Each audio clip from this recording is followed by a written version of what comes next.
All right, so I'm starting off by making a canvas size of 3000 pixels by 3000 pixels at 300 DPI. All right, and you can check that by going over to the canvas under that little like wrench, and it'll tell you the sizes. Just check that it does say 3000 by 3000 at 300 DPI. You can name it there too as well, but anyway, we're ready to go. So use your fingers, 2 fingers up and down, pinch and pull. You'll be able to move the canvas around. This is where you select your colors. There's a couple different palettes that you can use to basically get your colors that you want, and you can save your palettes as well, which is pretty nice. This is where you keep your brushes, and I have a special set that I use. I usually use this kind of sketching one that I kind of made. I'll try to make a brush set here eventually for you guys to download, but just the normal sketches, brushes that you can use in Procreate should be fine. So anyway, I usually select kind of like a darker blue to start. Now I'm making a circle. All you got to do is, did you see what I just did there? So what I do, I draw the circle, I hold it, and then I push one finger on it, and it makes a perfect circle. And so that's what I did. And if you just drag a color into there, it'll just fill up. Now you see I'm playing with the threshold. If you move it side to side while holding it down, you'll see the threshold change. And so that's how you make sure that it's filled properly, okay guys? And then what I'm gonna do now is actually create another layer on top so I can show you how clipping mask works. So now if I hit clipping mask on this new layer, you'll see this little arrow pop up above it showing that that's what it's going to reference. Now make sure it's filled with a color, guys, because if it's just filled with a line, you're just going to be coloring the line. So make sure you do that. So select a brush. I usually like a big soft brush work just to test it so you can just see what I'm talking about. You click it, click a brush. I bring down the opacity quite a bit. I bring it down to like about, I don't know, like 25% or so, and I make the brush really big.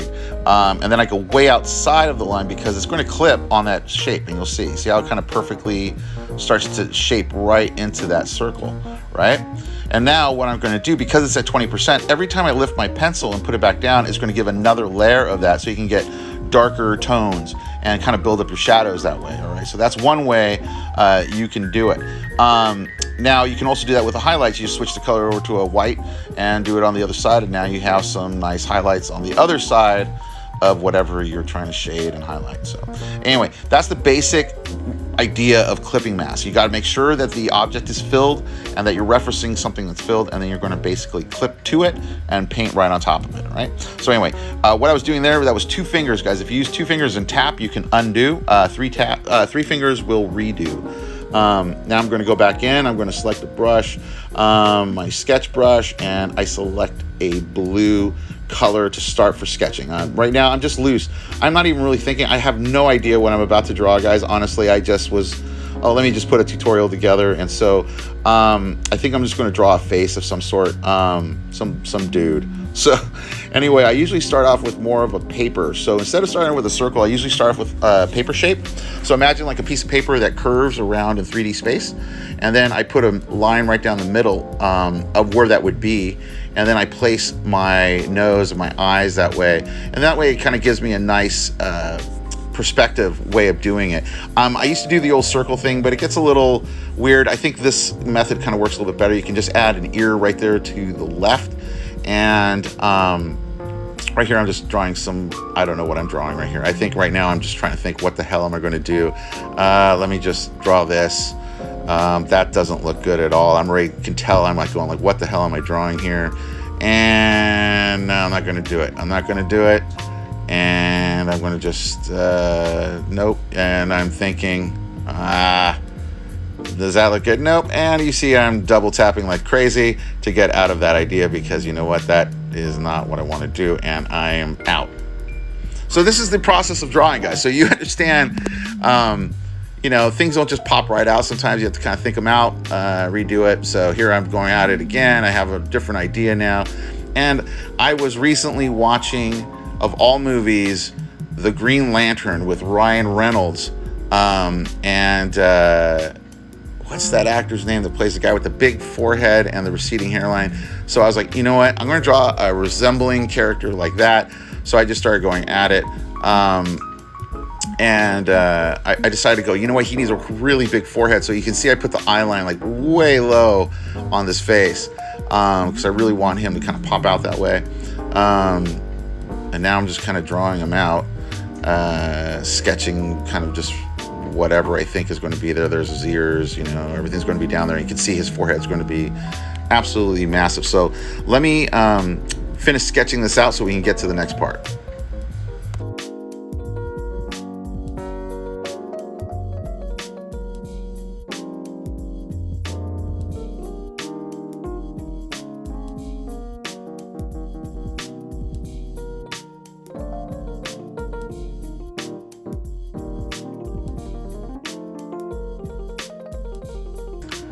Okay, so now that I have them sketched out, I'm going to resize it really quick. Actually, I'm going to bring down the opacity on that because that's my sketch layer.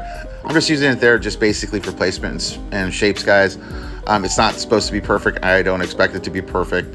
I'll refine it as it goes along. So I'm resizing by clicking the arrow up there on the top, and you have the uniform. You can just resize it that way. I added a layer, and this will be my inking layer, and I'm going to be using my inking brush now with a black. And this has some smoothing on it, so it makes it a little bit easier to ink. And I'm going to bring down my brush size to about a 3, and I'm going to have it at 100% opacity. So this is going to be straight inking on top of that sketch layer now.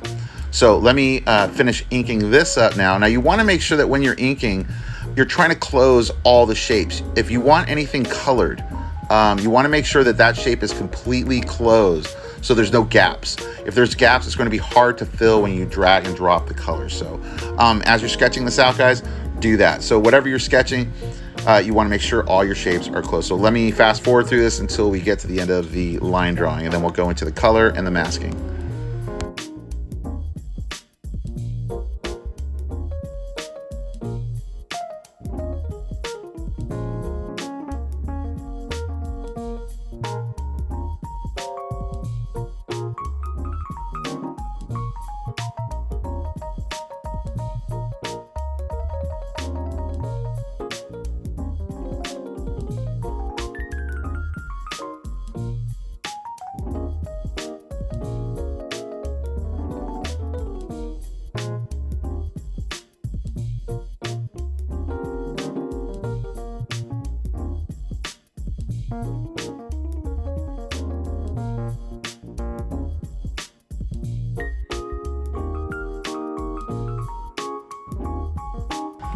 Okay, so now I am done with the line, and now I'm going to do the color. So I'm going to add a layer here, guys. I'm going to turn off that sketch layer underneath, so that way it's just the line layer. I'm going to add a layer, and I'm going to drag it underneath the line layer, okay? And now let's name these. So the top layer is going to be line. Go ahead and name it just so it's easier so you know what you're looking at. The second one right there, that's going to be color, and that should be underneath the line, all right? And what we're going to do is select the line layer, okay? And select reference in that menu when you tap the picture. Select reference, so that's your reference. And then you're going to click onto the color layer, and now it's going to reference that line layer to know what to fill. So I'm going to start to fill up. Oh, see what happened right there? I think I have a gap. So I'm going to have to go in here real quick, and you can see there is a little gap right there. So I'm going to have to fill that out. But you don't want to do that on the color layer. You want to do that on the line layer. So let's go back over to the line layer, select your brush, and let's just make sure that that is connected properly on both sides. So it's going to fill correctly. Now we can go back to the color layer, drag in that color, and it'll work perfectly. So there we go. Now we're looking good. Now we're just going to do a little cleanup. I usually will kind of go back over the lines because there'll be little pieces that need to get erased off. So go ahead and do cleanup as you're working. And you can always refine later on. This is just a quick one, guys. I normally spend a lot more time on something like this. So anyway, here's the skin color. We're just dragging it into the areas. So see how easy it is? You just drag and drop the color into the areas that need to be filled. As long as they are closed, they will fill correctly. So there I am. I'm putting all these pieces together. Oh, let's see here. Also the fingers, and then we're going to do the pants. Let's make the pants like some, maybe a jean color or something. Let's see, yeah, that should work. Let's put those for the jeans. Let's maybe make them, what, a green shirt, maybe a green shirt? I think green shirt, yeah. And we'll make a little bit darker green just for the collar, so it has a little bit of contrast. And then for the color of the hair, I think we'll go with maybe brown hair on him. And let's just drag this around to find a good brown. Boom. And we'll make his mustache brown as well. And I forgot to color that ear. I'll get back to that in a second. Anyway, so let's fill in the rest of these things. All right, so that way our color layer is done, but let's get those ears filled because those ears are definitely not filled. And the way you do it, you press and hold on the color you want for a second, and a little arrow will come up and it'll automatically make it that color. So it's easy to then recolor stuff. Okay, guys, so know that. Okay, now we're going to put on a shadow layer. So add one more layer now, guys. All right, we got the color layer and the line layer done. See, there's the line, there's a color layer. And now we're going to add a shadow layer on top of the color layer and below the line layer. So sandwich it in between those two, okay? And let's name that shadow, okay?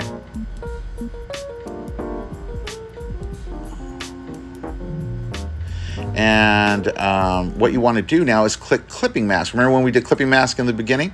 And it's going to reference that color layer, and that's how you're going to be able to shadow, and it'll keep everything in those areas for you. Okay, so now for the shadow layer, I'm going to make it, the mode is going to be set to darken, and I put it at about 50%, 40-50%. Black is the color, and then I just use my inking. I just make it a lot bigger to do the actual shadows. So then I'll start to I'll increase the brush size and then pull in those shadows. There you go. And so here we go. You'll start seeing it create those shadows underneath. And I got the light coming in from the left, so I'll just kind of shadow out everything that way really quickly. So let me fast forward through this.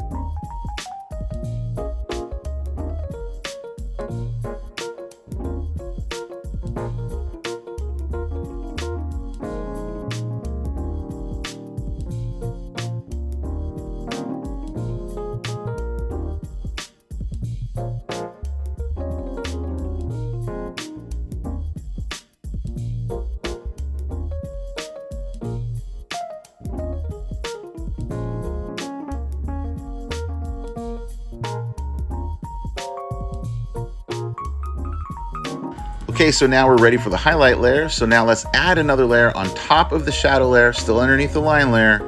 Let's name that highlights. And we're going to actually make it a clipping mask as well, because it will just basically continue down the line all the way down to the color. So now we select a white, turn that mode of that layer to add. I'll do that here in a second. I think I forgot to do that here. I'll realize that in about 2 seconds. And I go, yep, I did. So go ahead and select add, bring it down to about 20%. Add really brings in a lot of highlight, and bring down your brush size a little bit and start putting in your highlights all around your character to get a little bit more 3D pop to it, okay? For big round surfaces, I usually add like circle kind of highlights, you know, kind of give the illusion of a specular kind of highlight, you know? And so I'm gonna go ahead and highlight the rest of this, and then we'll finish it off, take a look at how it all came out.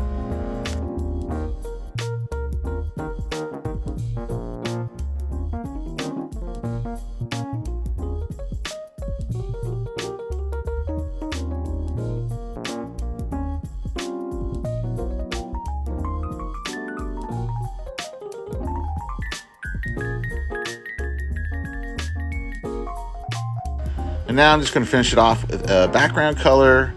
I'll find something that kind of makes them kind of have some contrast there. I think something like that might work. That would be fine. And then I usually add a little splash of color by adding another layer on top of that. And then doing like kind of some kind of texture brush of some sort. So I think I'll find something in the organic, maybe like kind of clouds or something. I don't know, something to just make the character pop away from the background a little bit. All right, so I'll select like a yellow color that would be contrasting to the background, so you can build your highlights. I'm looking through here to see what works. Let's see, I don't think that one's going to look good, but let's give it a go. And yeah, I can see already. I'm like going, no. So yeah, we're not going to use that brush. So I'm going to back out of this by hitting 2 fingers, tap them, undo. I'm going to, let's see, I think the clouds, I think I'm going to go with these clouds. That looks pretty cool. That works. Okay, so I'm just going to bring down a little bit here, a little bit there. That works. Gives them a little pop, you know, because Nifty BC likes his drawings to pop. So, if you're a It's Sunny in Philadelphia fan, you'll understand that reference. Anyway, so this is it, guys. I'm just basically just finishing her off, and this is how you basically will utilize the layers to create your own character. So hopefully this helped out a little bit, guys. You understand now a little bit more about clipping mask and how to kind of build layers to get a more refined, ended, cartoony look on this one. But this works for realistic drawings as well, guys. You're using the same idea. Line layer, color layer, shadow layer, highlight layer. Right now I'm adding a little extra texture in the back, and I think that's it, guys. So thanks a lot for watching.